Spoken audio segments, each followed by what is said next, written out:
Não são apenas as pessoas que sofrem com o calorão e a baixa umidade relativa do ar aqui em Barreiras. Nessa época do ano, os pets também precisam de cuidados. Letícia tem 4 cachorros e nesse período precisa ficar mais atenta aos bichinhos. Os períodos mais quentes do dia aí, que eles estão mais ofegantes, então aí eu molho eles, né, com a mangueira ali, para eles ficarem mais frescos, se refrescarem mais.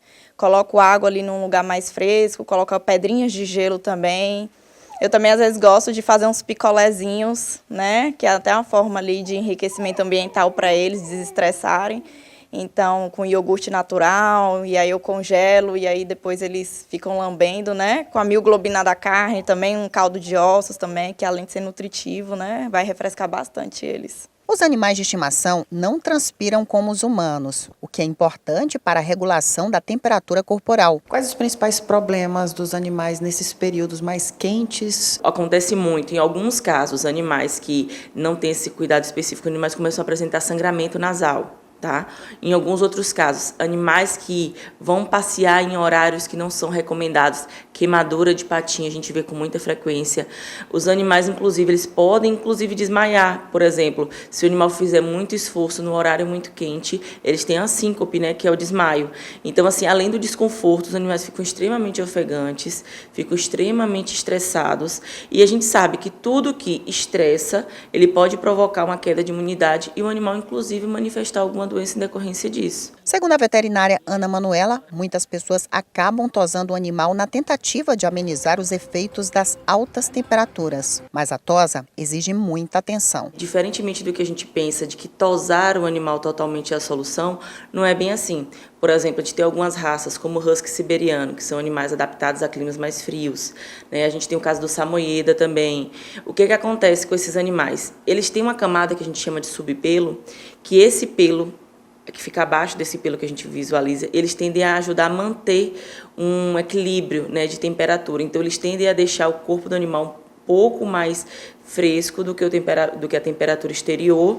Na verdade, funciona como isolante térmico. Então, nesses casos, a gente sabe que animais com muito pelo tendem a sentir algum incômodo, mas isso não necessariamente significa que esses animais precisem ser tosados, como, por exemplo, o chow-chow também. Porque a partir do momento que você tira totalmente esse pelo bem baixinho, você tende a tirar essa camada de proteção também. Então, assim, esses animais mais peludos, por exemplo, se você tem um shih tzu, que é um animal que tem uma pelagem mais longa, o indicado seria o quê? Diminuir, tirar um pouco desse pelo, até para poder deixar o animal mais tranquilo, mas não necessariamente raspar esse animal seria a solução. Porque eles trocam calor diferente da gente. Vamos falar de cuidados. Você tem um pet em casa, quais os cuidados nesse tempo muito quente e seco? Olha, aqui, principalmente quando a gente pensa nessa região que realmente tem esse clima muito seco, primeiro, água sempre fresca. Algumas pessoas, os animais, eles têm acesso a quintal e tudo mais, só que é importante também que a gente tenha uma área coberta. Né? Alguns animais que ficam mais dentro de casa, ter cuidado, tentar deixar o ambiente mais arejado, porque está ficando muito abafado, umidificar o ambiente.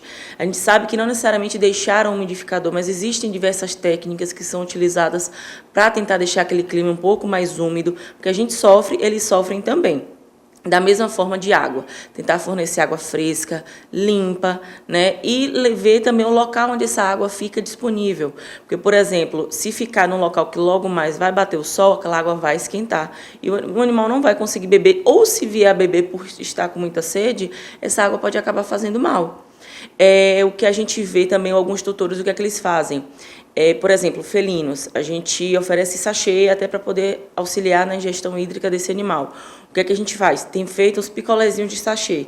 Você dilui um pouquinho desse sachê com água e aí coloca em forminhas de gelo e coloca, porque o animal, além de tirar o estresse, porque ele está ali brincando, está se refrescando também, ele está ingerindo água também. A mesma coisa serve para cães.